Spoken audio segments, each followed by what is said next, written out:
नंदुरबार तालुक्यातील भादवड गावात विविध अंतर्गत रस्त्यांच्या काँक्रिटीकरण कामांचे भूमिपूजन उत्साहात पार पडले। या विकास कामांचे भूमिपूजन जिल्हा परिषद माजी अध्यक्षा डॉ. सुप्रिया गावित यांच्या हस्ते करण्यात आले। हा भूमिपूजन सोहळा महाराष्ट्र राज्याचे माजी आदिवासी विकास मंत्री तथा आमदार डॉ. विजयकुमार गावित यांच्या नेतृत्वाखाली तसेच माजी खासदार डॉ. हिना गावित यांच्या मार्गदर्शनाखाली संपन्न झाला। यावेळी गावातील विकास कामांना गती देण्याचा निर्धार व्यक्त करण्यात आला।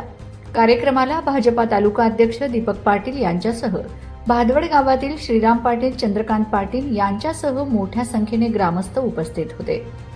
गावातील रस्त्यांच्या काँक्रिटीकरणामुळे नागरिकांना ये-जा सुलभ होणार असून स्थानिक पायाभूत सुविधांच्या विकासाला चालना मिळणार असल्याची भावना यावेळी उपस्थितांनी व्यक्त केली।